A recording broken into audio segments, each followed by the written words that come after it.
Buenas noches, lo prometido es deuda. El día de hoy estamos engalanados, contentos, la verdad muy emocionados porque tenemos en nuestro podcast nocturno de juristas libres a un auténtico jurista libre que quiero comentarles por anticipado. En un momento dado, él inició también con un proyecto similar al nivel académico.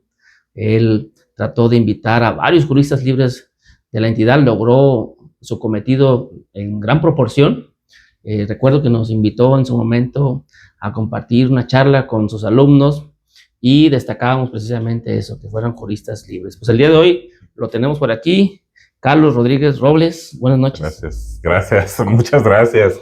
Encantado de estar acá en este proyecto. La verdad, me hiciste recordar, me hiciste viajar en el tiempo a cuando transmitíamos en Periscope. Era algo de avanzada en aquella época. Lo recuerdo muy bien. La Universidad del Valle nos hizo sede en aquel tiempo. Nos trataron de lujo, recuerdo. La verdad, muchas gracias a la Universidad del Valle, mi casa académica. Pues bueno, ahí ya ves que la Universidad del Valle, pues con el sistema UNAM, incorporados a la UNAM, pues siempre ha procurado precisamente tener ese tipo de espacios a los cuales pues tú participaste activamente, lo recuerdo, pero perfecto, en conjunto con otros grandes amigos, nuestro amigo Raúl Amadrid, del que platicamos justo antes de entrar, Manuel Chavarín, Grecia, Jairo, ¿cómo no?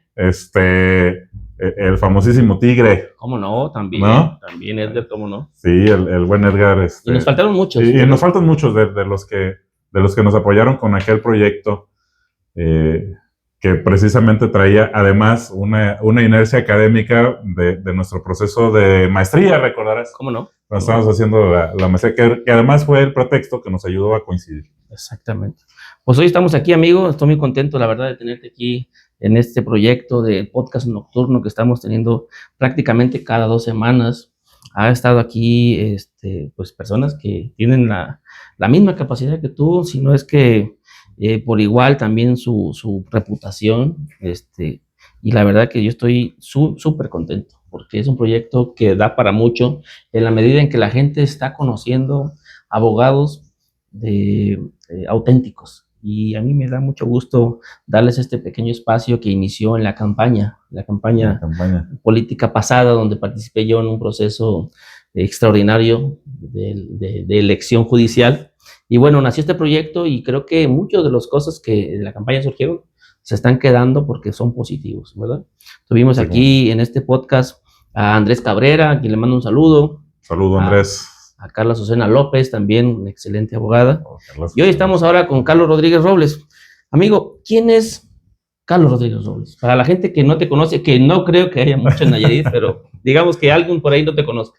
¿Quién es Carlos Rodríguez Robles? Miren, en realidad, hace un momento decíamos que alguien que es mi alumno, bueno, acaba de terminar de ser mi alumna en la Universidad Autónoma de Nayarit, está en el proceso de cobrar su propia identidad. Carlos Rodríguez Robles está en el proceso de cobrar su nueva identidad. Pero las identidades que durante el trayecto de mi vida he tenido son identidades propias de Nayarit, de lo que es formarse acá en Nayarit, en provincias. Mira, la diferencia, ¿no? Quien se forma en la UNAM, allá en la Ciudad de México, quien trabaja en el Poder Judicial de la Federación, quien realiza una serie de actividades, mira, ahí está el modelo, quienes trabajamos, quienes nos formamos, quienes practicamos acá en Nayarit y sobre todo en la zona en la zona norte de Nayarit, en la costa de Nayarit, pues generalmente nos van a ver así, más o menos, ¿no? Por las circunstancias propias de nuestro clima, por nuestra comodidad, etcétera. Carlos Rodríguez nace en Santiago Ixcuintla. Soy originario de Campos de los Limones. Soy originario de Campos de los Limones, ejidatario de allí, menor de edad, tenía 10 años y por sucesiones, es una excepción, es la excepción por la cual un menor de edad puede ser ejidatario. Entonces yo soy ejidatario, orgullosamente de mi ejido. Un saludo ahí para todo Campo de los Limones. Saludos. Que además tiene fiestas patronales la próxima semana. Esperemos que nos inviten. Esperamos que nos inviten ya el 4 de julio. Fíjate que ahí es curioso, porque ya ves que el 4 de julio es la independencia de Estados Unidos de Norteamérica. La fiesta de nuestros vecinos. Y bueno, pues acá en Campo de los Limones se festeja la fiesta patronal. Y bueno, allí curso toda mi educación básica, el preescolar, la primaria, la telesecundaria, y a los 15 años me vengo acá a Tepic, una ciudad que me lo brinda todo, una ciudad a la que me ha tocado incluso servir desde el espacio público. Y bueno, ya platicaremos al respecto de eso si nos da tiempo. Aquí hice la prepa. ¿En qué prepa estuviste? En la prepa 1. En la prepa 1. Yo también estuve en esa prepa, fíjate. Saludos ahí a toda la prepa 1. La verdad es que son... A mí la prepa 1 me cambió la vida. La prepa 1 me cambió la vida. Fue mi primera experiencia universitaria. Bien. Fue mi primer acercamiento con la cultura, con los libros, ya en forma, pues, ¿no? E incluso de una temprana participación política. Allí nos iniciamos, ahí participaba de los comités estudiantiles de la Federación de Estudiantes de aquel entonces, y luego una trayectoria que continúa ahí mismo en la universidad, y pues bueno, estuve en realidad en la universidad 8 años seguiditos. ¿Estudiaste la carrera de Derecho en la UAN? Aquí en la Universidad Autónoma de Nayarit, con la verdad extraordinaria la oportunidad de mi universidad, que incluso fue la que nos hizo coincidir luego en posgrado. ¿Cómo no? Sí, ahí cuando terminamos, tuve la fortuna de hacer el examen general de egreso. Ya hacía el examen Ceneval entonces, para el egreso de la licenciatura, y había examen Ceneval para el ingreso de la maestría. Entonces el mismo día hice los 2 exámenes. Y los 2 los pasé. Qué bárbaro, amigo. Entonces, luego entré a la maestría y ahí tuve la fortuna de conocerte. ¿Cómo no? Pues maravilloso. Conocimos a grandes juristas, grandes abogados. Sí. Esa maestría fue un semillero que sigue todavía dando mucho de qué hablar. Sí. Vamos a quitar esto, amigo, porque no tenemos patrocinadores todavía. Caray. Bueno, hay que buscarlos, es una invitación. Oye, amigo, sí, claro. Me dicen que actualmente sigues estudiando, ¿verdad? ¿Estás estudiando el doctorado? Estoy estudiando el doctorado en el Instituto de Altos Estudios Jurídicos de Jalisco. Nuestros vecinos nos han acogido muy bien, la verdad. Estamos un grupo de varios nayaritas, incluso, varios abogados y abogadas nayaritas, que estamos cursando actualmente el doctorado. Ya por concluirlo, ya al último módulo de concluir ese proyecto del doctorado. Nos esperamos mucho de aquí. ¿Hay algún proyecto de tesis? ¿Hay algún proyecto ya en que se esté trabajando? Hay un proyecto de tesis, porque el doctorado es por investigación, no hay otra manera de titularse. Y en ese contexto es que pues hay un trabajo de investigación con temas de amparo. La maestría en su momento siguió la línea de investigación de amparo, y esa línea de investigación la hemos continuado, y en esta ocasión es igual de amparo, nada más que pues obviamente ya con un desarrollo de mayor alcance.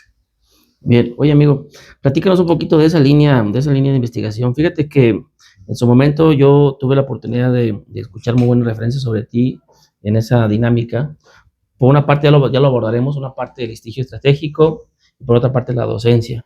Me gustaría que nos platicaras cuándo empezó tu experiencia docente y qué tantos institutos y universidades has abarcado. En general, ¿cómo empezó esta labor docente? ¿Quién te acercó? ¿Cómo te acercaron a la docencia? Bueno, pues, mira, todo tiene momentos, circunstancias, y tiene nombres y apellidos también, ¿no?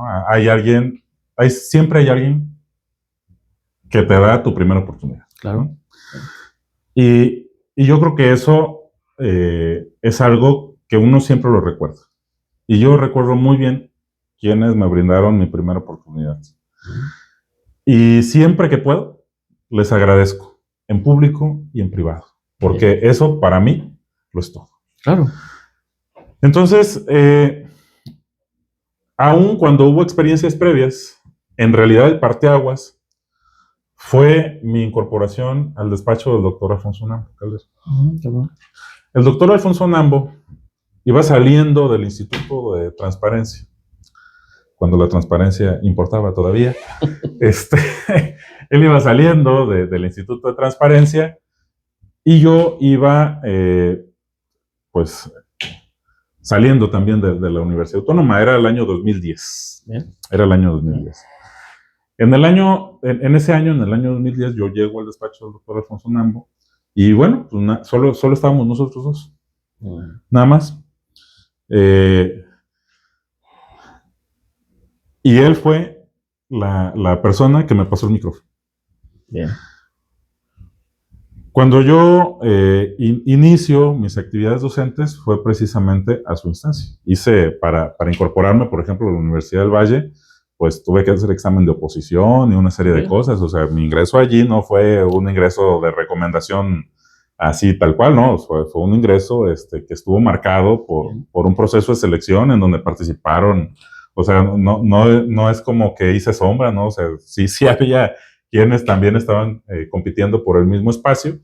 Y pues de esa manera es que me incorporo yo a la Universidad del Valle, que fue la primera institución que ya formalmente me brindó la oportunidad de incorporarme a la docencia. Y posteriormente, bueno, diferentes universidades, estuvo Univer, estuvo el Instituto Matatipac, tanto igual Univer Durango, estuvo la Universidad del Golfo de California en Los Cabos, y bueno, pues, igual también participamos ahí de las actividades propias de las casas de cultura jurídica, tanto aquí en Durango y en otros espacios. En la Universidad del Álica, pues ahí tuvimos también algunas participaciones, en el ILAN, en fin, en donde quiera que nos invitaran, porque pues en aquel tiempo cualquier espacio uno lo aprovechaba. Recordarás que nuestra necesidad de participar nos llevaba a querer participar prácticamente en todo, ¿no? Entonces, donde quiera que nos invitaban, yo siempre decía que sí. Y hasta la fecha, también digo que sí, nada más que ahora me tardo un poco más de días en agendar, pero en aquel momento siempre todo sucedía de esa manera.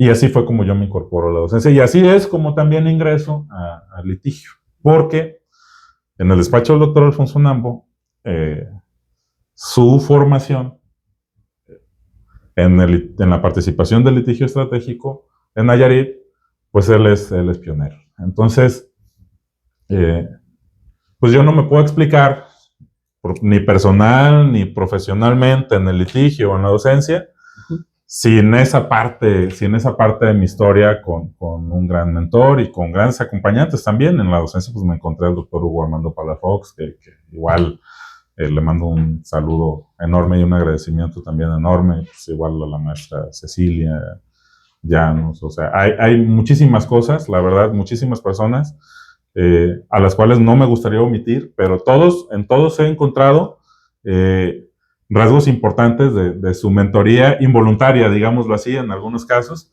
pero que en cierta medida, pues, de todos ellos es que uno ha abrevado, ¿no? Bien. Amigo, esta parte me interesa mucho. ¿Cómo pudieras explicarle a la gente qué es el litigio estratégico? Mira, el litigio estratégico hay muchas maneras de explicarlo, pero entiendo que no nada más nos ven abogadas y abogados. Exacto. Entonces, vamos a tratar de atender esa solicitud en términos llanos. El litigio estratégico es un tipo de litigio que se desempeña en el ámbito de asuntos que pretenden generar precedentes para el futuro desde la perspectiva del impacto social, del impacto económico, del impacto a grandes sectores que se ven beneficiados a partir de ese tipo de litigio. Recuerdo, por ejemplo, un caso ya en el proceso de cuando termino mis actividades con el doctor Alfonso Nambo. Cuando estaba con él hicimos muchos casos de litigio estratégico diferentes, desde desde el primer matrimonio entre personas del mismo sexo, en su reconocimiento civil, desde la declaración de inconstitucionalidad de diferentes normas, lo cual no impacta solo en el caso, sino que genera pues precisamente estos esquemas de precedente que ahora ya son, la palabra precedente ya no es muy común, pero en aquel momento no era así. Cuando nosotros empezamos a litigar esto en el año 2010, los derechos humanos no eran lo que son ahora. Ni tampoco el litigio, ni el interés legítimo, ni estas figuras eran lo que son ahora o lo que fueron. Sí, y lo que están en proceso de transformación y de dejar de ser. Pero finalmente,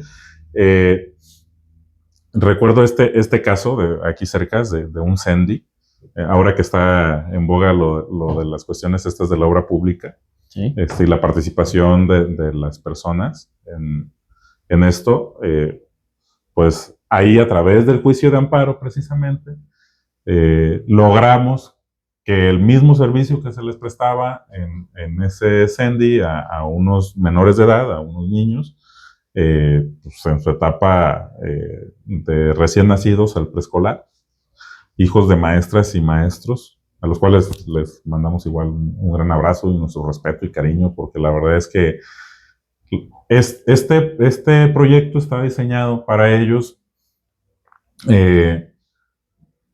porque las maestras y los maestros necesitan dejar a sus hijos para ir a atender a los hijos de las personas, de los ciudadanos. Sí.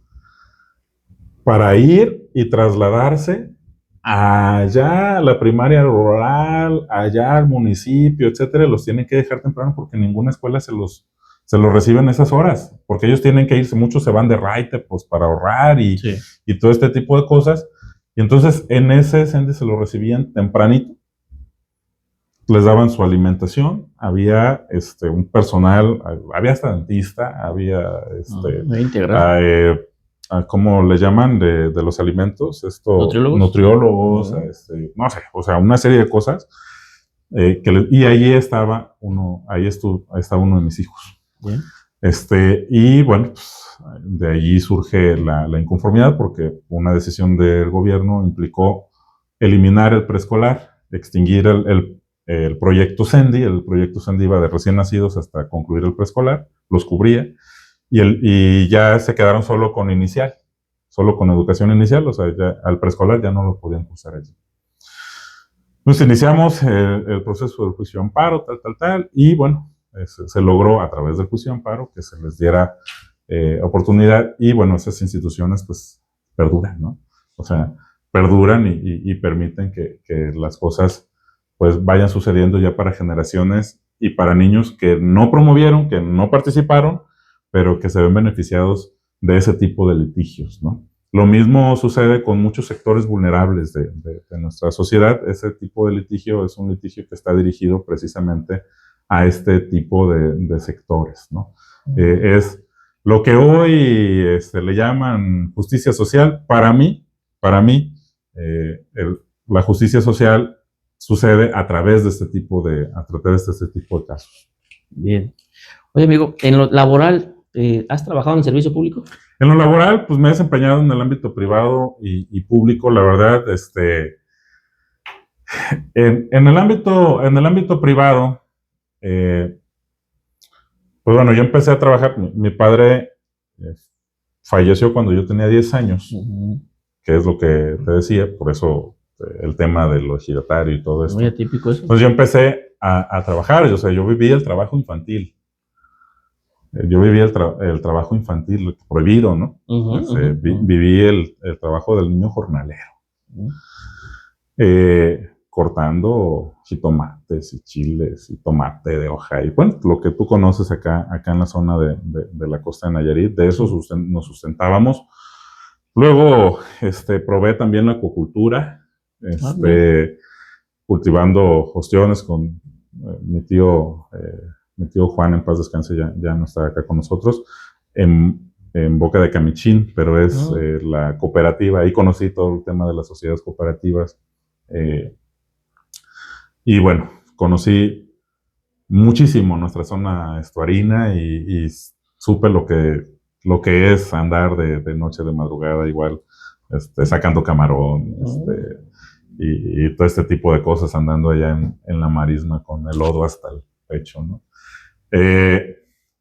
Me tocó el comercio, igual, o sea, desde vender tamales, desde vender empanadas, desde tener aquí un puestecito de ostiones aquí en la caja de agua de Tepic.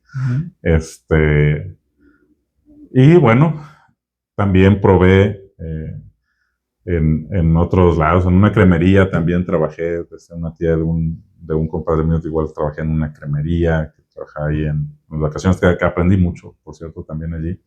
En todos los lugares he aprendido, en todos. Luego ya conocí la libertad, conocí la profesión de los hombres libres, ¿no? Conocí el litigio. Y bueno, el litigio para mí fue, pues, una manera en la que descubrí un mundo extraordinario, el mundo del emprendimiento, el mundo de la autogestión, del autoempleo, del servicio, ¿no? Hasta empresarial, ¿no? Porque hasta empresarial. Esto propio. Hasta empresarial, porque pues efectivamente, ¿no? O sea, finalmente las profesiones pueden convertirse en un ámbito empresarial después de un cierto nivel, ¿no? La gestión de un despacho no es cualquier cosa, ¿no? Yo creo, fíjate que, bueno, tú litigaste, recuerdo que tú litigaste. Y aunque esto me dijiste que se trataba de mí, yo te recuerdo mucho a ti también como litigante. Brillante, además, he de decirlo que es un litigante brillante en materia penal. Muchos años ya, de eso ya bastante. No te gustaban mucho los asuntos civiles ni familiares, pero los penales. Sí, surge una pasión, ¿no? Surge una pasión a veces por determinada materia y en su momento se enfoca uno tanto a eso, ¿no? Sí, sí. El derecho, en su amplitud, llega el momento en el que tú tienes que decidir qué tipo de profesional quieres ser, ¿no? Y hay varias maneras de ser profesional. Dentro de las maneras de ser profesional, para mí hay que tomar decisión esencialmente entre dos vías, entre dos caminos. Entre ser el abogado solitario, el llanero solitario, ¿no? Que se enfrenta a todo, solo, o ser el abogado colaborativo, el abogado de corporación, el abogado que trabaja en conjunto con otros, haciendo sinergias de diferentes maneras, ¿no? Ya sea colaborando con despachos grandes que tienen una estructura corporativa, o ya sea asociándose con otros abogados, igual colegas, para sacar adelante cierto tipo de proyectos. Hay asuntos que lo requieren, por ejemplo, hay asuntos en los que solo no puedes tú llevarlos, o sea, requieren de una cierta participación de otras compañeras y compañeros. Y así fue como surgió el proyecto de donde actualmente soy director, el proyecto del despacho Sinergia. El despacho Sinergia surge precisamente a partir de esta idea, ¿no? A partir de la idea de que nosotros somos depositarios de una pequeña luz, de esa velita de la que te comenté que me transmite el doctor Alfonso Nambo y que nos lleva a decir, a ver, nosotros, pues el doctor Nambo, antes de eso no me conocía, ¿no? No era mi pariente, pero me lo dio todo. Todo lo que a su alcance estuvo. Entonces, yo tengo una responsabilidad social. Sí, es un legado, pero que implica... Y una responsabilidad con quienes en cierta medida me han contribuido, ¿no? Sí. Entonces, esa responsabilidad, a ver, yo, si en la Universidad Autónoma de Nayarit, un niño jornalero agrícola o proveniente de nosotros provenimos, no hubiera podido, bajo ninguna circunstancia, imaginarse, ni siquiera concluir el bachillerato, ya no digamos una profesión. Nosotros somos subvencionados por el pueblo de Nayarit, que con sus contribuciones y de México, brindan presupuesto a la universidad, y es parte de nuestra responsabilidad hacer servicio a la comunidad. Y una parte del servicio a la comunidad es lo pro bono y es todo el tema del litigio estratégico. Esa es una parte. Y por otro lado, el despacho es igual también un espacio de formación del talento de personas que, como nosotros, no tenían un pariente abogado que les brindara su primera oportunidad, no tenían ni siquiera a veces las condiciones de alimentación necesarias para poder salir adelante, como fue nuestro caso, ¿no? Es difícil. O sea, tú en la Ciudad de México, imagino que la pasaste, pero pues de cierta manera yo creo que debe de haber un programa sobre ti, porque tu historia de vida, tu hoja de vida es una hoja de vida que yo siempre he admirado. Entonces, todo esto nos lleva al punto de decir, a ver, en Sinergia la gente que participa debe de poder encontrar la oportunidad de descubrirse y de saber qué tipo de profesional y qué tan profesional puede llegar a ser. A Sinergia puedes llegar a colaborar directamente y estar allí, como sucede con muchos de mis exalumnos o con muchas de personas que han pasado por allí. Es un proyecto que ya iniciamos a mediados del 2017. Tiene rato. Entonces, pues ya es un proyecto que ya tiene un tiempo. O también puedes decir, a ver, yo soy abogado, pero ciertos asuntos los llevo con Sinergia, ¿no? Porque Sinergia tiene una infraestructura mayor, porque tiene un enfoque colaborativo, porque Sinergia además me conecta con otro tipo de profesionales, con peritos, con otros especializados, o me conecta fuera, me conecta con despachos de Jalisco, me conecta con despachos no sé, de Michoacán, de Colima, de la Ciudad de México, etcétera. O sea, es un espacio que está diseñado precisamente para eso, en donde la academia es muy importante también. Entonces, el despacho igualmente invierte en proyectos, o sea, de quienes colaboran. El despacho financia, por ejemplo, pues a alguien su especialidad, ¿no? Entonces, o sea, lo financiamos. Que más que gasto es una inversión, ¿no? Es una inversión porque finalmente pues, nos beneficia a todos, pero igual Sinergia está diseñado para eso, y bueno, lo iniciamos cuatro abogados que veníamos con el despacho del doctor Nambo, la licenciada Jessica Pánuco, a quien le mando un abrazo enorme. Ella está en los Estados Unidos de Norteamérica, porque es ciudadana de allá, a quien le tengo un cariño vastísimo. El doctor Héctor Manuel Bernal, que es mi compadre, que la verdad tipazo, la verdad, mi compadre, el licenciado Héctor Ulloa Ortiz, que igualmente estuvimos juntos en el inicio del proyecto, y bueno, ya ahora bajo la dirección general, ya con una organización, ya sí con áreas de proyección, ya sí con una gerencia general, ya sí con área de penal, con área de civil, y ya, bueno, ya un despacho. Más organizados. Ya más organizados, pero Sinergia es el reflejo de aquella decisión que se tomó en torno de qué tipo de participación en la profesión nos iba a corresponder. Si se iba a agotar en nosotros mismos, o sea, decir, mi proyecto se agota en mí. Y el día que yo dejé de ser abogado, ese día se acabó mi proyecto profesional. Ni siquiera le puse mi apellido, ni mi nombre. Lleva un nombre que no tiene que ver conmigo. Tiene que ver con una idea, con la idea de hacer Sinergia. Y esa Sinergia la puede hacer Carlos Rodríguez, o la puede hacer Juan Miguel Villafuentes, o la puede hacer Luis Pérez. Sin ningún problema. Sin ningún problema. Bien. Porque no pretendí eso. O sea, la idea de Sinergia es una idea, sí de despacho, sí de un cierto tipo de modelo de despacho, pero sobre todo de un despacho con una responsabilidad social. Tanto formativa, de nuevos talentos, que genere precisamente eso que va a implicar que aunque nosotros dejemos de estar, va a haber algo de ese proceso de formación que nosotros tuvimos que se transmitió a las futuras generaciones. Y así llevamos ya varias. Padre. Amigo, ¿has pensado escribir? ¿Has escrito?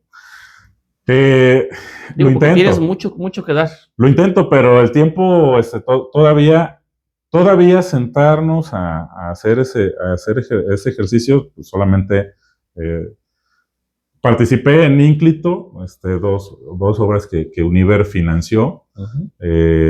Participé pues en algunas revistas, he participado en un proyecto que financió USAID.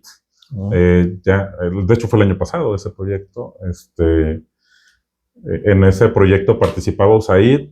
El proyecto era auspiciado por la Universidad Iberoamericana y 5 universidades del país, incluida la Universidad Autónoma de Nayarit, por la cual nosotros acudimos a ese proyecto, y la verdad fue muy enriquecedor. O sea, escribir, la academia, yo siempre digo, la academia es mi gusto. La academia es un amor especial para mí. Es un espacio en donde, por muy difícil que haya estado el día, cuando llego yo a un aula de clases, voy a disfrutar. El litigio es mi pasión. Cuando yo veo un caso, me brillan los ojos. Todavía me brillan los ojos. Todavía hay entusiasmo. Todavía hay ese entusiasmo. Y bueno, los negocios, pues también hay un gusto, pues, igual, claro, por el tema de los negocios. Y el servicio público, del que hablamos hace rato, es una responsabilidad. Y así lo vi. Oye, amigo, en ese tema de la docencia, ¿tienes alguna afinidad, algún gusto especial por alguna asignatura que disfrutes más compartir con los alumnos? Sin lugar a dudas. Mira, mi paso por la docencia fue curioso. O sea, ¿por qué razón? Bueno, pues porque básicamente sí, efectivamente sí estaban buscando profesores, pero estaban buscando profesores para las materias que nadie quiere dar, ¿no? Porque pues era lógico, ¿no? Era lógico ya. O sea, las materias que todo el mundo quiere dar son las procesales, tú sabes, y amparo, ¿no? Penal, todo el mundo quiere dar penal, todo el mundo quiere. Pero las materias que nadie quiere, metodología, filosofía, teoría del Estado, estas que luego son densas o áridas, le llaman, ¿no? Esas eran las que más me gustaban. Pero además eran las primeras que me dieron. Ya después ya me empezaron a dar materias procesales y cosas en donde podía desenvolverme de otra manera. Pero estas materias me generaron un gusto extraordinario. Entonces, disfruto muchísimo la materia de filosofía, la disfruto enormemente. Disfruto mucho la materia de filosofía y de metodología también. Por supuesto, amparo, pues, o sea, cuando amparo, inmediatamente el corazón empieza a latir fuerte. Agrario, que luego en la Universidad Autónoma, pues, es que agrario, pues es parte de mi identidad, les digo, es como mi gusto culposo, ¿no? O sea, ¿y tú qué haces en agrario? Luego me dicen, me ven a los tribunales, incluso es que él no es abogado de agrario, él es abogado penalista, ¿no? Y allá los penalistas dicen, no, es que él no es penalista, él es civilista, ¿no?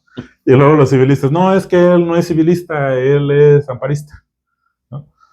Lo que pasa es que tuve esa fortuna, pues, y regreso con el doctor Fonso, o sea, allá nos formaban para todas las suertes, ¿no? O sea, si fuera de cerrería, nosotros trabajamos, estudiamos en todo, porque eso es un abogado de provincia, pues, o sea, nosotros acá difícilmente nos podemos especializar totalmente porque el mercado no te da, porque el foro no te da para especializarte totalmente, pero además porque es mi gusto. A mí nunca me ha gustado encasillarme con algo en particular. Actualmente me dan, por ejemplo, una materia en la Universidad del Valle que se llama método de caso. Y es una materia que disfruto también enormemente. Es total y enteramente práctica. Total y enteramente práctica. Ahí vemos eso, casos, ¿no? Y estudiamos casos del pasado, del presente, e incluso las proyecciones del futuro. Ahí los pongo incluso el semestre que concluyó, los puse a proyectar el recurso de revisión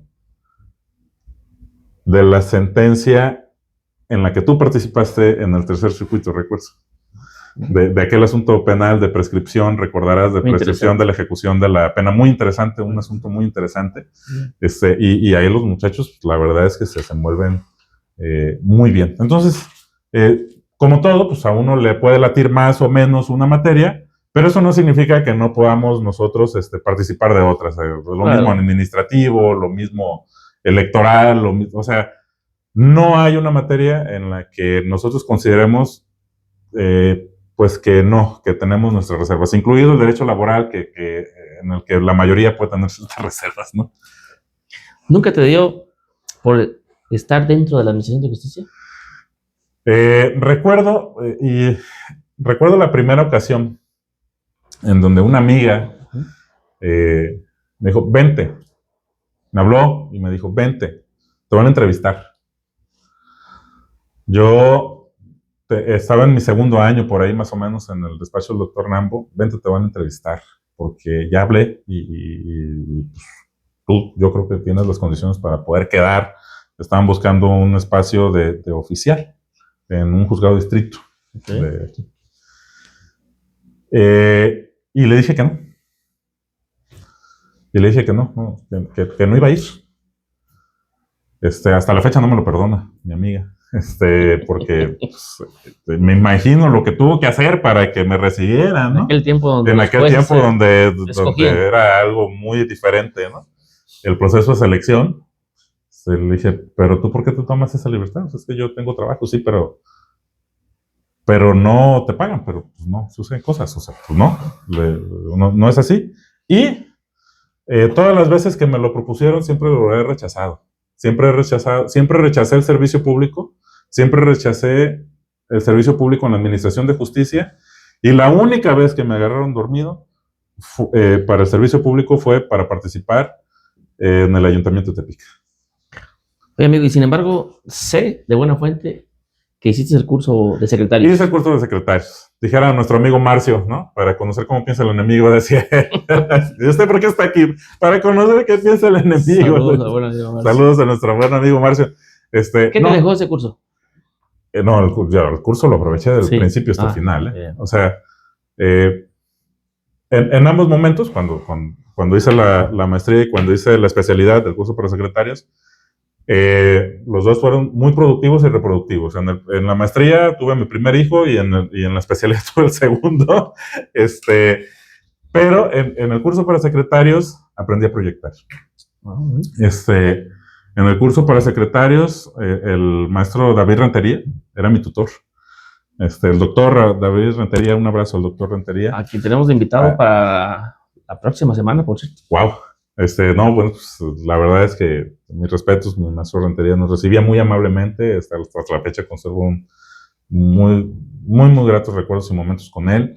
Pues bueno, incluso ahí recibí una de las últimas ofertas para incorporarme al Poder Judicial de la Federación, la cual también igualmente pues yo ya tenía este proyecto de sinergia y pues obviamente pues no puedes tener un despacho abierto, habría un conflicto de interés intolerable, ¿no? Intolerable. Mi amigo, y bajo esta perspectiva es inevitable preguntarte sobre la reforma judicial, al menos por encimita, ¿no? Me interesa mucho tu perspectiva desde el ámbito del litigio, ¿verdad? Tu cosmovisión de la Administración de Justicia de antes y ahora. Es verdad, por una parte, que estamos al punto del colapso, que esto es peor que antes, otros dicen que es igual, otros dicen que lo que va a permear solamente es que se trata de una reforma electoral, pero no es una reforma de gran calado. ¿Ustedes cómo lo ven los litigantes? Este cambio paradigmático, lo podemos decir, de cómo se elegían los jueces y los magistrados y cómo se eligen ahora. ¿Ustedes cómo lo han vivido este proceso? Bueno, hay mucho que decir al respecto de la reforma judicial. Y hay mucho que decir desde diferentes perspectivas. Si tú me dices, a ver, desde la perspectiva del litigio, específicamente, del litigio puro y duro, la reforma judicial que puede permitir, ¿no? O qué le podemos rescatar a la reforma judicial, Cosas que yo siempre le critiqué y que espero, y no soy el único, creo yo que hay una expectativa enorme de la ciudadanía, ¿eh? Sí. Hay una expectativa enorme de la ciudadanía que espero que no se decepcione y que espero que no nos decepcionen los ganadores, los que fueron, los que les otorgaron la constancia, ¿eh? Porque sí esperamos ver a los jueces y a los magistrados y a los ministros más cercanos a los problemas de la gente. Yeah. Sí espero ver a un juez haciendo valer una suspensión, él, a la hora que sea, una suspensión en un amparo de habeas corpus en una fiscalía. O en un juzgado cívico o en una dirección de seguridad pública de un municipio. Sí lo espero ver. Sí lo espero ver. Sí los espero ver en los ejidos, no nada más haciendo las campañas. Sí los espero ver haciendo lo que prometieron que harían. Sí. ¿Sí? Sí los espero ver haciendo lo que prometieron que harían. Y que lo hagan cuidándose mucho. Una de las mejores herramientas para el cuidado de su función es la transparencia. Sin duda. Yo recuerdo que cuando estaba en el Ayuntamiento de Tepic había un espacio, era un espacio largo. Había 2 cubículos aparte. Y un tercero, que era para el director. Espacio que me tocaba a mí desempeñar. Entonces, cuando yo llego, pregunto, oigan, pues, ¿dónde está el expediente? No, es que no hay expediente. ¿Y cómo contestan? Necesitamos tener un archivo. Entonces, mi oficina se va a hacer archivo. Y le hicimos archivo. No había archivo, hicimos archivo. Y en mi escritorio lo sacamos y lo pusimos hasta el fondo. Los entre 8 y 10 compañeras y compañeros abogados sindicalizados que estaban allí estaban y yo estaba hasta el fondo. Y quien llegaba a tratar un asunto conmigo tenía que tratarlo hasta allá conmigo y estando todos allí escuchando. Entonces, eso permitía pues que no hubiera ningún tipo de sobresalto o ningún tipo de propuesta que no debiera de hacerse. Nada en oscurito. Nada en oscurito. Nada en oscurito. Yo espero, así llanamente, pues que sepan que no van a un hecho de rosas. O sea, un tribunal no es un hecho de rosas. En un tribunal, a un tribunal arriban los casos que no se pueden resolver entre las personas, que los medios alternos no pudieron resolver. A un tribunal llegan a escuchar la última ratio, la última razón del Estado mexicano, sobre todo en ciertas materias. Entonces, es lógico que a los tribunales arriban asuntos de complejidades de cierto tipo.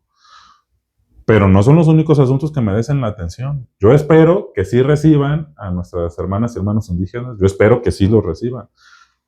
Yo espero que sí reciban y que sí atiendan a los ejidos y comunidades. Yo espero que sí reciban y sí atiendan a los gremios. Yo espero que sí reciban y sí atiendan a la persona más humilde, igual que a la más encumbrada. Eso es lo que espero. O sea, francamente, el proceso de selección de ministros no estaba, digámoslo así, ya es una facultad, nosotros lo asumíamos, ya es un tema del Ejecutivo, ¿no? O sea, son cuotas de poder. El alto tribunal del país es el tribunal de élite de México. Y allá solamente llegan cierto tipo de asuntos. Nada más. Sí. Nada más llegan cierto tipo de asuntos. Entonces, pues el presidente, si él quiere la función que ellos ya tienen, dársela a una elección, de todas maneras, solo él, incluso en el caso de la última ministra que nombró el expresidente López Obrador, pues él hizo la designación directa. Entonces, Pues el proceso de selección para mí en ese aspecto no era tan relevante en ministros de la Suprema Corte, que tan criticado era incluso el anterior esquema, que este también tiene muchas críticas y que, bueno, pues la ejecución pues es manifiesta, ¿no? O sea, desde luego que no fue la mejor forma de ejecutar esa reforma. Pero ya de magistrados y jueces de distrito, yo creo que la reforma judicial tiene que repensarse en ese aspecto, también en el otro, para que la siguiente elección no sea como esta, definitivamente, y que a estos cargos sí se arribe, al menos a nivel federal, sí se arribe con carrera judicial, ¿no? O sea, la carrera judicial nos permite a todos tener una cierta garantía de imparcialidad y de preparación,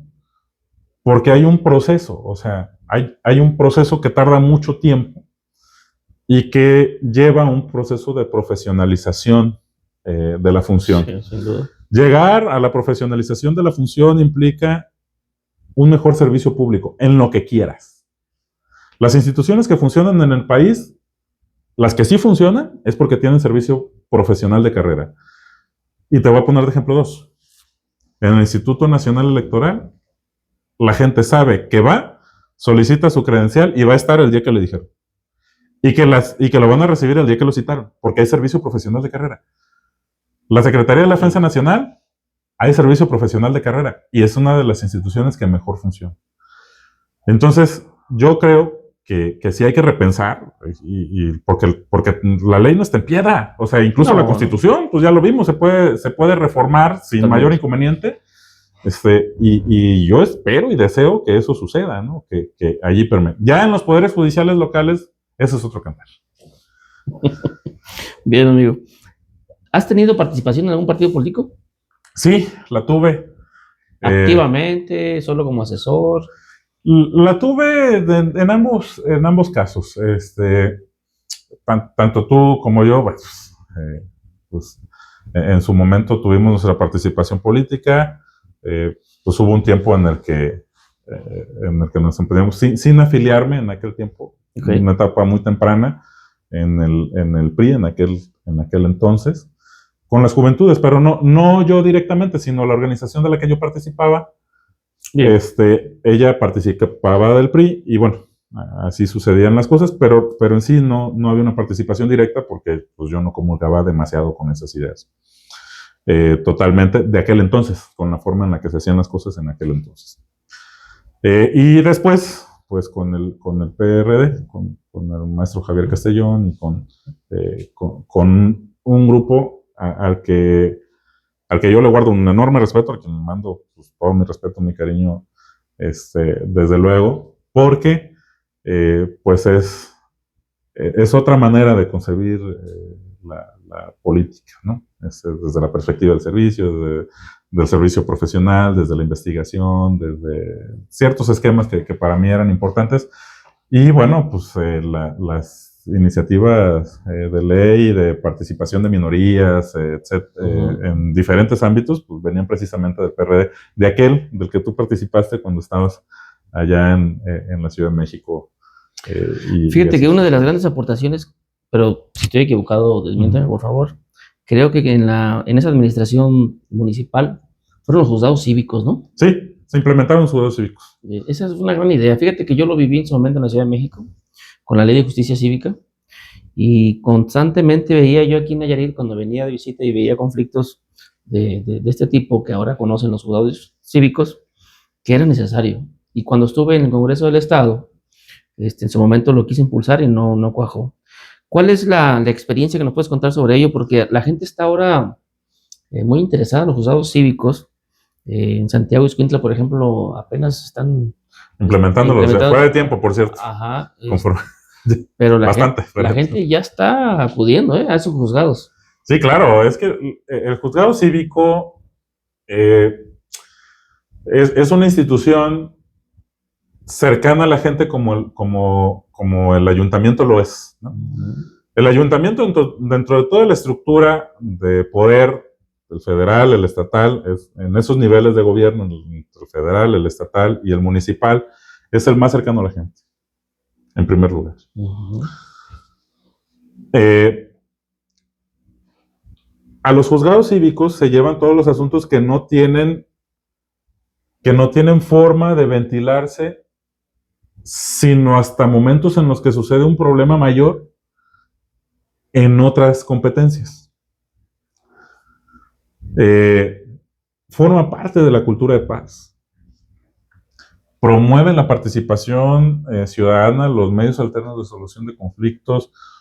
Es un tipo de justicia o de primera experiencia de justicia que puede ayudarte a resolver un problema que no tendría por qué llegar a un tribunal.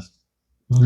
Les quita mucha chamba, les quita mucho trabajo, despresuriza mucho el sistema judicial, porque no había otros mecanismos institucionalizados para poder tratar los tipos de temas y asuntos que sí se pueden tratar en un juzgado cívico. La implementación en Tepic fue el primero en implementarlo. Por eso te pregunté. Fue el primero en implementarlo sin presupuesto, porque luego hacen las leyes y muy buenas, pero no mandan presupuesto, ¿no? O crean hospitales y no tienen. Y luego ya nos falta para operar. Así sucedió. Una gran gestión, la de la licenciada Carla Darey, que ella era consejera jurídica, y yo director contencioso cuando inició, y después ya no se pudo inaugurar, ya yo era director, ya yo era consejero jurídico cuando fue la inauguración, pero ella se encargó mucho de ese proceso. Y el primer y único juzgado cívico en Nayarit fue precisamente el que está acá en la cantera. Se les intentó dar la capacitación con las referencias de otros lugares que sí tenían juzgados cívicos. Recuerdo una capacitación en Guanajuato. Yeah. Se hicieron esfuerzos magníficos. El maestro Gerardo Natanael, que en aquel entonces, después de su participación en la Casa de la Cultura Jurídica, se incorporó con nosotros al Ayuntamiento de Tepic.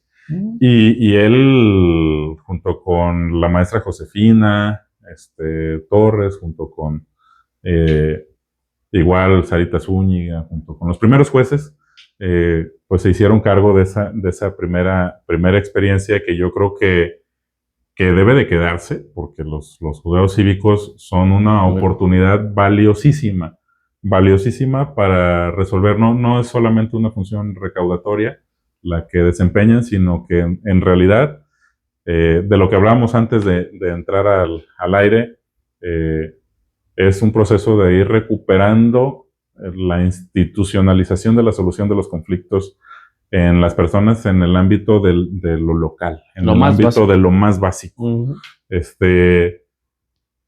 Y no, los juzgados cívicos fueron un gusto, y después me tocó ser capacitador. Después me tocó ser capacitador en Santa María del Oro, Valle de Banderas, Compostela, y así, lo mismo ahora en Tuxpan, que es donde actualmente colaboramos. Amigo, hace poco hubo dos grandes reformas. Una de ellas fue la reforma que, desde luego, clarifica, porque ya estaba, que no procede juicio de amparo contra las reformas constitucionales. Y la otra es el tema de la suspensión contra juicios de amparo promovidos precisamente cuando hay normas jurídicas que vienen a implementar cambios, y ahí pues se proscribió la posibilidad de otorgar la suspensión con efectos generales. Sí. ¿Cuál es tu opinión en general sobre estas dos reformas? Me interesa mucho porque constantemente estoy seguro yo que estás cercano a los juicios de amparo, en los que constantemente adviertes que una norma legal pues no es propiamente derecho, ¿no? Desde la visión de la filosofía. Fíjate que precisamente, o sea, no todo el derecho está en la ley. O sea, el derecho no es la ley. Y eso, quien profundiza un poquito más en el derecho, llega a comprender que la ley es apenas una dimensión del derecho. Así es, así es. Y esas normas obedecen a una circunstancia política. En un proceso de fricción,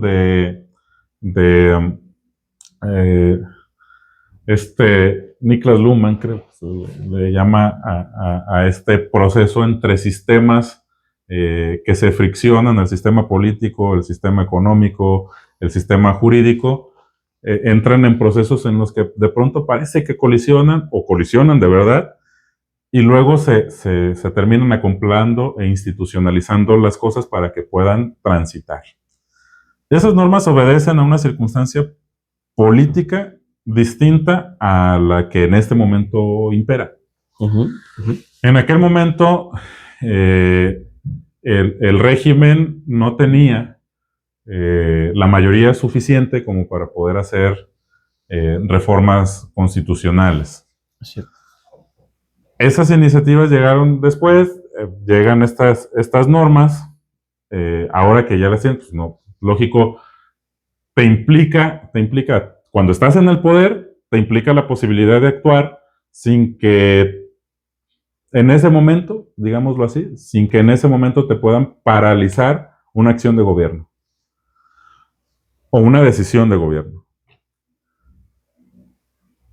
Cuando tú estás en el gobierno, ves las cosas diferentes a cuando eres gobernado. Sin duda. ¿Verdad? Sin duda. O sea, lo dicen, no es lo mismo ser borracho que cantinero. Y tienen toda la razón quienes dicen eso. Tienen toda la razón, no es lo mismo. Entonces, obviamente ambas figuras permitieron al amparo lograr grandes avances. Pero, por ejemplo, en las críticas que hacía Juan Antonio García Amado, el español, que bastante duras, muy buenas. Me dio clases, por cierto, a mí en Alicante, le mando un saludo. Si llegara a ver este podcast. En realidad, también se prestaron para una suerte de trabajo político de los tribunales. Los tribunales llegaron al punto en el que se politizaron y empezaron a intervenir en cuestiones de carácter político y entraron en fricción con el sistema político. La cuestión es que el sistema político es quien pone las reglas, es quien dice cuáles van a ser las normas. Y allí, bajo la óptica de la supremacía constitucional, pues al ser los tribunales constitucionales, y ese ser el parámetro, su tope. Era su tope, entonces pues ahí se quedaron, ¿no? Y en el proceso de crisis que en este momento se encuentra la justicia, bueno, los sistemas de justicia y derechos humanos internacional, que también está en un proceso un poco complejo,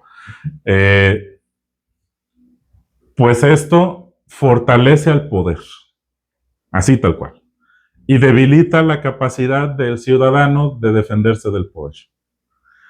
Tiene que ver con eso, o sea, ¿lo podemos explicar de formas técnicas? Sí, sin lugar a dudas, lo podemos ver desde muchas perspectivas, sí, sin lugar a dudas. Pero lo que implica para efectos prácticos es que estas reformas lo que hacen es dotar de un poder que no puede ser revisado mientras que es ejercido y que en la historia generalmente no funciona. Insisto, no es lo mismo estar en el poder que no estarlo. Cuando me tocó vivir la experiencia del poder público, me fastidiaba enormemente, en algunas ocasiones, tener que explicarlo todo. Yeah. Tener que porque además era un gobierno de coalición, entonces había demasiados controles, muchas cosas, muchos debates, hasta por la cosa más nimia. Pero después lo agradecí, porque eso evitó que la sensación de estar por encima, o la sensación de ejercer el poder, te llevara a intentar ejercer el poder de forma irracional, de forma inmoderada o sin límites. Es una gran responsabilidad tener leyes que doten de todo el poder a quien ejerce el poder, fíjate. Porque le regresa toda la responsabilidad a quien lo ejerce, de que si algo sale mal, es su responsabilidad. Los ciudadanos van a hacer lo que hacían en el amparo, o a través del amparo, lo van a intentar hacer con movilizaciones. Lo van a intentar hacer con bloqueos. Porque los ciudadanos, la fuerza de los ciudadanos, la fuerza de la sociedad es una fuerza que es la fuerza de un río, de una marea. No la puedes detener. No se puede detener. Menos esa fuerza. artificialmente. Y menos con leyes. artificialmente con leyes.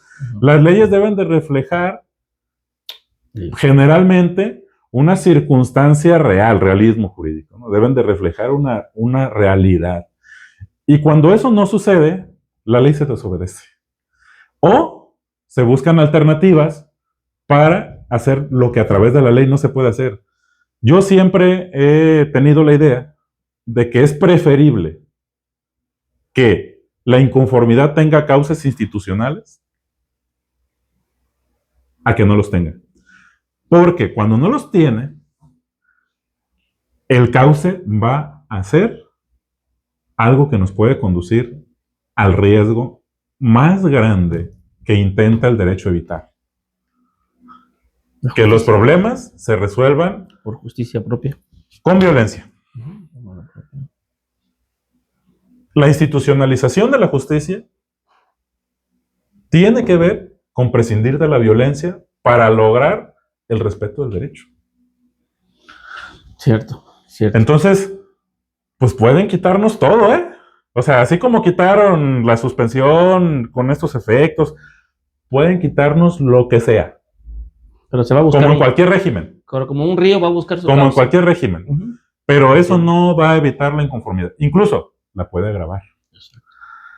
Yo creo, sin saber tanto de política como los profesionales de la política y sin saber tanto del derecho como los profesionales de la investigación del derecho, yo creo que esa ruta, la ruta de ir cerrando canales institucionales para que sucedan las inconformidades de la gente, es una ruta que no solamente conduce al autoritarismo, al totalitarismo y a otros tipos de ismos, ¿no?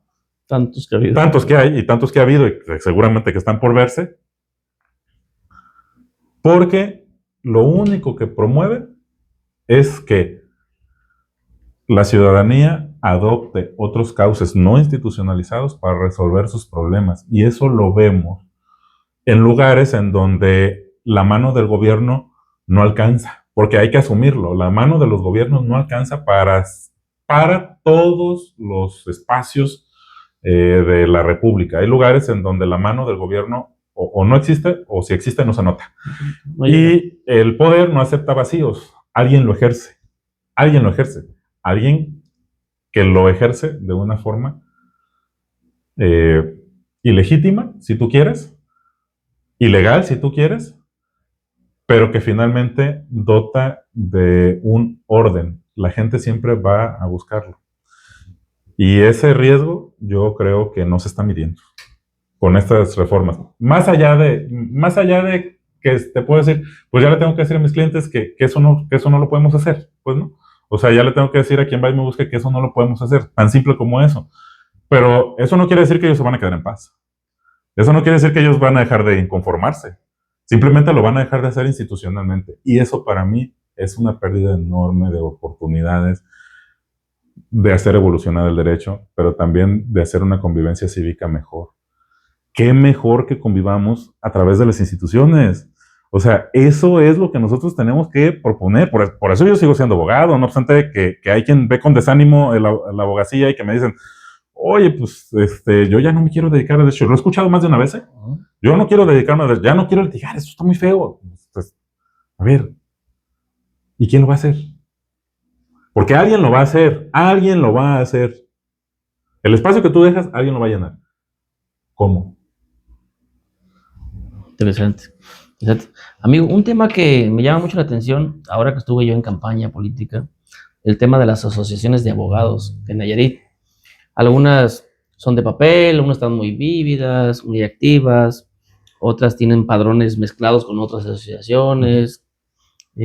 ¿Cómo ves tú el futuro del gremio en cuanto a este tipo de agrupaciones? ¿Crees que sea necesario? ¿Crees en la colegiación? ¿Crees que un área de oportunidad sea que de los colegios nazcan los comités de evaluación en su momento, si persiste esta forma de elegir a los jueces y magistrados?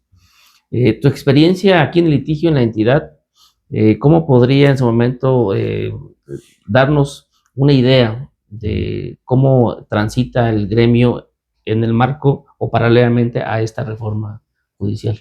Ese es un gran tema, eso va para un programa aparte, pero está próximo el Día del Abogado. Felicidades, colegas, a todas y Correcto. todos. Ya 12 está de julio. muy próximo el 12 de julio, ya estamos a unos días. Mis amigas y mis amigos de las asociaciones, la verdad es que merecen todo mi respeto. Hacen lo que pueden. Hacen lo que pueden. Esa es la verdad. Hacen lo que pueden.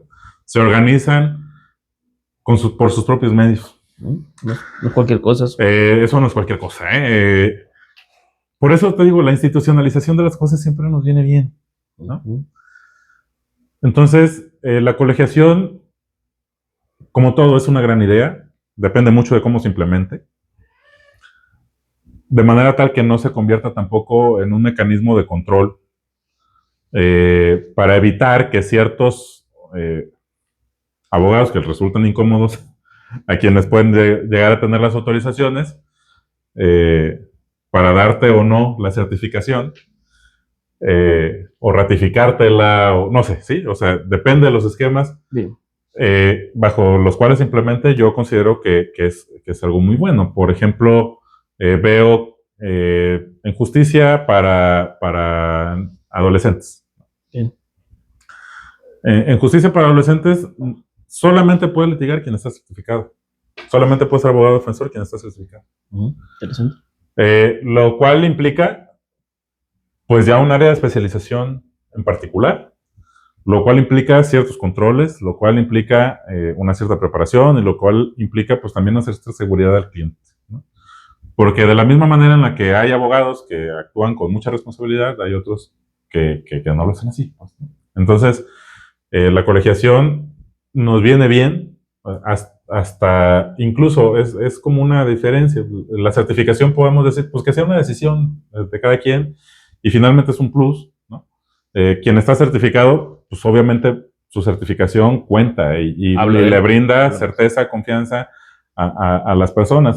Tampoco considero que el hecho de que no siga sin haber certificación sea tampoco algo tan nocivo, porque eso le permite, sobre todo a estos esquemas de personas como las que iniciábamos hablando, ¿no? De quienes no tienen una referencia de abogados en su familia, de quienes no saben ni a dónde acudir para hacer un trámite, porque pues llegan y llegan de su rancho, o sea, tal cual, y pues nunca han visto, ni saben, ni están enterados de ese tipo de cosas. Pues a veces sí les puede resultar en un problema insuperable el hecho de que estén obligados a colegiarse para realizar esas cosas. Pero además esa colegiación no es posible sin que antes sucedan otras cosas, porque antes tiene que suceder el esquema de la profesionalización en el ámbito académico también, ¿no? O sea, existen otros sistemas jurídicos en donde la colegiación es indispensable, pero es porque está institucionalizado desde la universidad. Está institucionalizada la colegiación. Entonces, un abogado que ingresa a la universidad está obligado a practicar en barras antes. Exacto. Antes está obligado a hacer ciertas cosas y el sistema es un sistema que está integrado, es un sistema que funciona como tal, para lograr que precisamente ese esquema sea también un filtro, ¿no? Un filtro para que solo cierto tipo de abogados puedan ejercer. Hay quien dice, hay muchísimos abogados, ¿no? Y luego le ponen ahí, y tu carrera es difícil y sale, ¿no? La foto con un montón ahí de egresados, ¿no? Y sí, efectivamente, sí, habrá quien diga, ya hay muchísimos y muchísimas abogadas y abogados y la colegiación puede convertirse en un filtro, pero pues también puede convertirse en un obstáculo. O un control. O un control. Y yo creo que eso es lo que no sería deseable y yo creo que ahí es donde hay que tener mucho cuidado. Amigo, pues platicar contigo da para mucho. Me gustaría cerrar este primer podcast e invitarte para otro. Wow. La verdad es que es interesante. De todo este campo de acción de todos estos lugares donde has estado, ¿cómo te ves en 10 años? ¿Dónde te ves? Sin duda, creo que vas a decir litigio, pero mi pregunta es más a modo de provocación. ¿Qué te falta por hacer? ¿Qué me falta? Sin lugar a eso es una pregunta que me asalta la mente. Pero sí, estoy en ese proceso, estoy en el proceso de confeccionar mi ejercicio profesional hacia el futuro.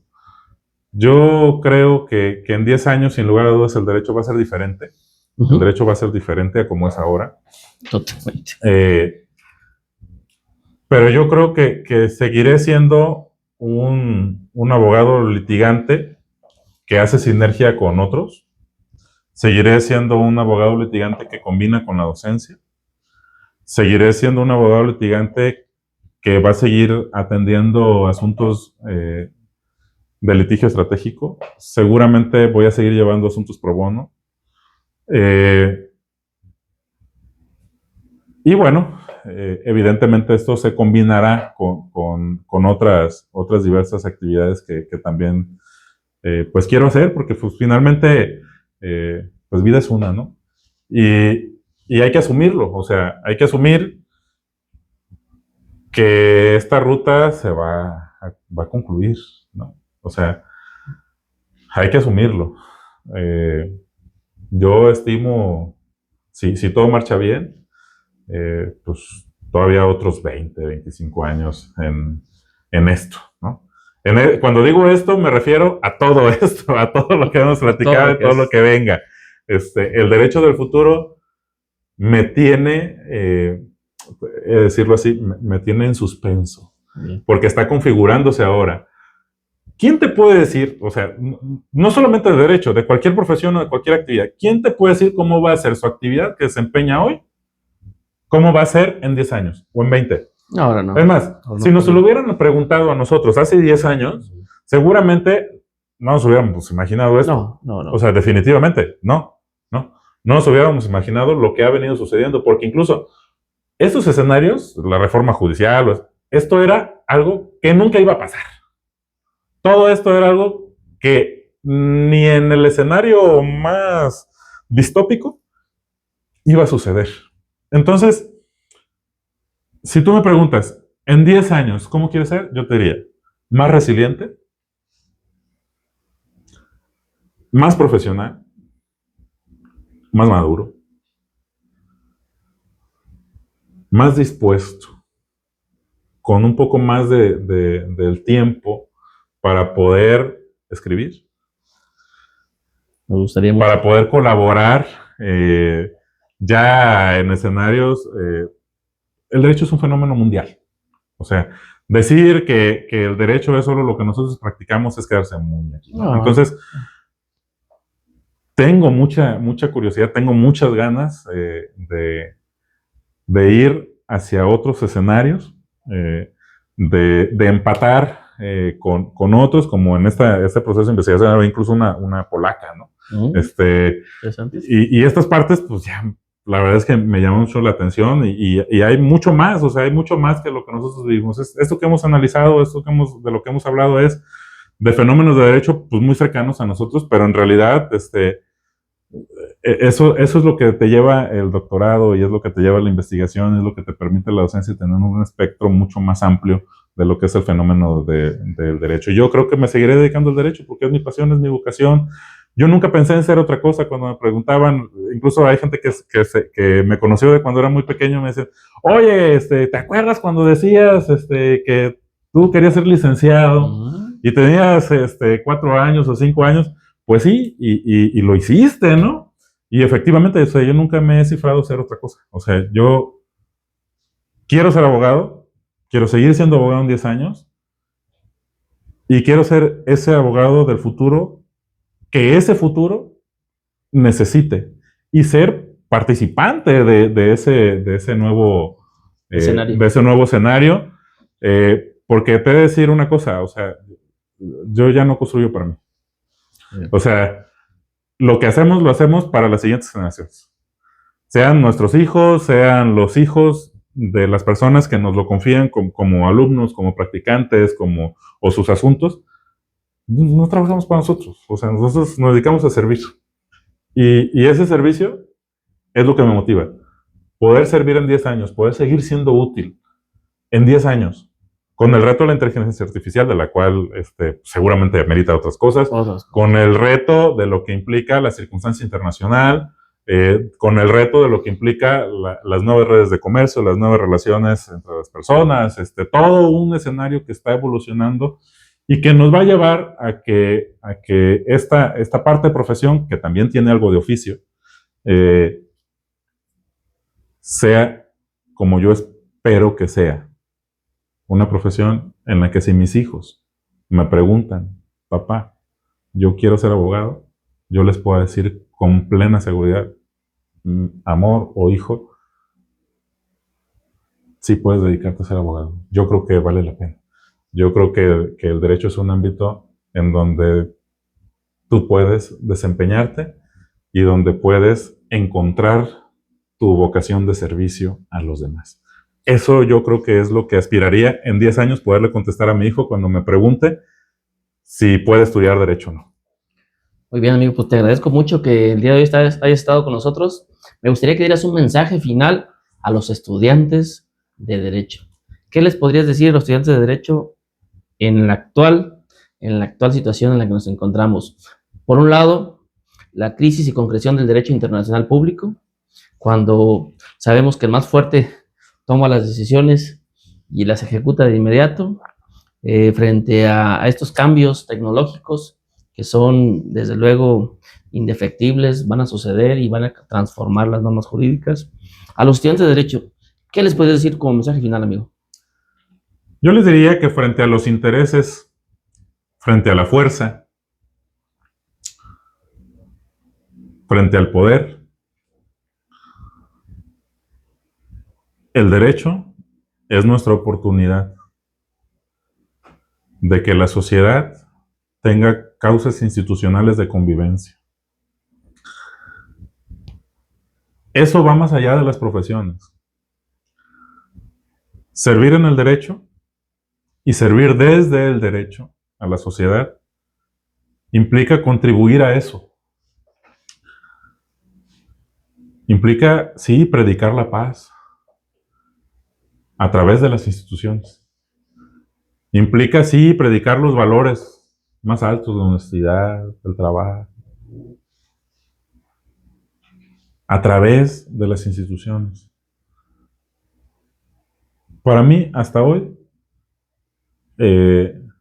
si me preguntan si estudiar derecho vale la pena, yo les puedo decir sí. Porque estudiar derecho, con independencia de que lo terminen practicando o no, incluso, Okay. te hace consciente, te ubica en el ámbito de la racionalidad, de la convivencia humana, a través de reglas preestablecidas, conocidas de observancia general, y que tendrían un cauce de garantía a través del Estado para poderse plantear. Aunque el derecho no solo sea eso, también son ideas filosóficas, ideas que hasta hoy nos hacen evocar el escenario de vida en donde vale la pena vivir. Los lugares donde vale la pena vivir son lugares en donde el derecho se estudia, en donde el derecho se comunica y donde el derecho se practica. Y parte de eso pasa por estudiar derecho.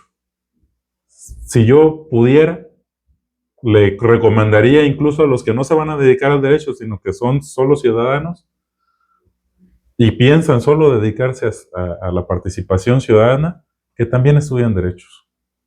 No solo para defenderse a sí mismos, sino para también hacer lo más noble que uno puede hacer. Ponerse al servicio de los demás. Y sobre todo, del más débil. Porque ahí es donde están las grandes oportunidades, ahí es donde están los grandes casos, ahí es donde están las grandes satisfacciones, ahí es donde está la famosa nómina moral, ¿verdad? allí se enriquece uno mucho. Compañeras y compañeros jóvenes, estudien Derecho. No desaprovechen la oportunidad. Si tienen esa oportunidad, aprovechenla, pero solo si sienten el llamado también. Porque luego te toca como docente tener a quienes no están muy convencidos de eso, y luego eso genera inconvenientes. Pero ahí los esperamos en todas las aulas, el doctor Villafuentes y su servidor. Muchas gracias a todos por acompañarnos. Fue un privilegio y un honor tenerte aquí, amigo. Espero que pronto te tengamos en este podcast. La verdad que se está volviendo costumbre tener gente de la talla moral, de la talla profesional y de la talla social como Carlos Rodríguez Robles. Muchas gracias y buenas noches. Muchas gracias, amigo. Un gusto. Un gustazo. Gracias.